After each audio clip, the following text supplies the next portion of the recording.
Spencer Ross with One Step Forward, and I hope you've had a great week. Energy. What's your energy? Energy can mean a lot of things. We're not talking about the electricity or gas or biodiesel or any of that. We're talking about your energy, the energy that you give off. So, some people discount this, some people, I think, put too much into this, but energy is important. What you portray is important. Why is it important? People are going to feed off of it. If you're positive, people are going to be slowly increased in their positivity. It's just natural. People are going to feed off of what's around them. If you're always negative, people are going to start coming down. People are going to have a harder time. It's going to make a group possibly more toxic. If you're nice, well, then that mean person, it's going to take some time, but you can slowly mentor them into being more nice. It's hard. It's a long process. It's slow. This is one of the slower methods of mentoring people, but it can be done and it is important. So let's get started. Take breaks. I had to make an important phone call. I knew it was going to be frustrating. I'd had a full day of school. I knew I had to call him at a certain time. I was tired. I took a nap before it. Now, some people will talk about just push through and go to the gym and do it. Sometimes it's important to take a nap. If you're working out too much and your body's tired, then you are an increased chance of hurting yourself. If you are tired and you have to have a difficult conversation, are you going to have an increased chance of saying something that you might regret or that you wish you hadn't? Yes. So I got home from school. I did the minimum of what I needed to do. I took my nap. I set an alarm. I knew it was probably going to be a 45-minute to an hour phone call. I planned for an hour and a half before they closed because I wanted to be respectful of their time. I got up. I did what I needed to do. I didn't go on any social media or pick up a book. I had my plan and I executed. Was the phone call perfect? No. Did it get everything done when I wanted done? No. Could I have talked better in that phone call or articulated my point better? Yes. But the phone call is history. As soon as you say something, that's in the past. You got to keep going on. You got to learn from it. I learned from it before, so I took a nap. I was ready. I had my notes ready. I made my presentation. They didn't agree with it as much as I was hoping, and it is what it is. Okay, now what? All right, so I keep going with my day. Does that mean I retaliate against some random person because the phone call didn't go 100% my way? No. Does that mean the rest of my day is going to be as positive as I was hoping it was going to be? No. But everything needs to be in context and everything needs to be measured, right? Someone said that you could never yell at anybody. Well, there was plenty of times this week when I was yelling because I was standing next to a very loud engine or something else loud was going on. There's appropriate times to do appropriate things, right? Let's take it into context. Taking a break when you're tired, if you've been going to the gym too much, like, man, I'm fatigued, and someone, mentor, a good friend, a family member, somebody says, hey man, are you working out too much? I noticed this in your form, and your form is not where it should be. All right, so when you're working out, you need to work out a certain way so that your body stays right, or you're going to hurt your back.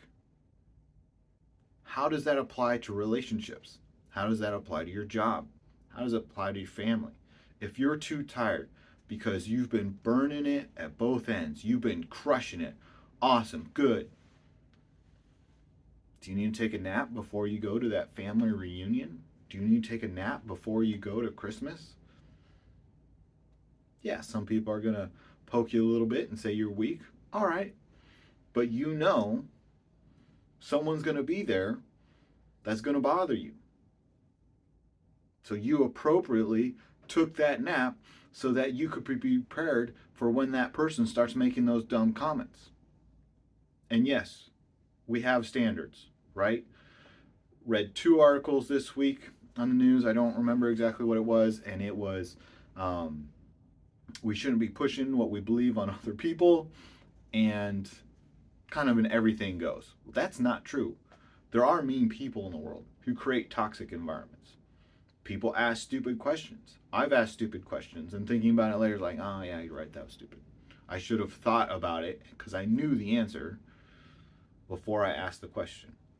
But then there's toxic people, the bullies in the world, who will just try to spew toxicity everywhere. That's their energy.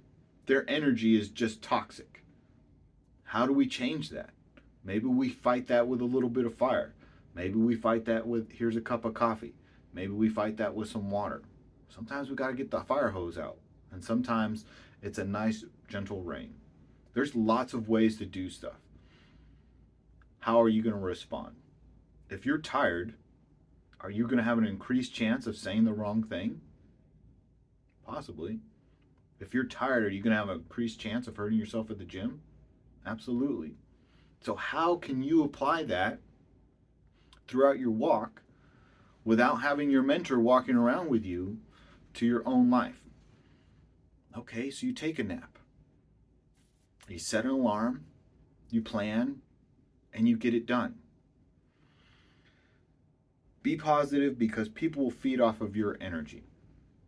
So if you're negative all the time, it's going to bring the group down. It's going to bring negativity up in the group. Never can be done. It never can be done. Oh, there's this problem. No, this isn't perfect. Sometimes 90% is perfect enough, and you just go with it. And it turns out okay. There was something, it was 10%, and the guy made it work. It was impressive. Okay, he was a professional. And sometimes we get lost in this word of professionalism. He knew what he was doing. He was trained enough. He got it done. Was it 100%? No, it was 10%. And none of us believed it was going to work. But he got it to work. He didn't break anything. He didn't damage anything. He didn't cuss at anyone. He made it work. It was only 10% done. That's all we had time to do. And that's all he needed to do to get it done the rest of the way. Okay, you know yourself.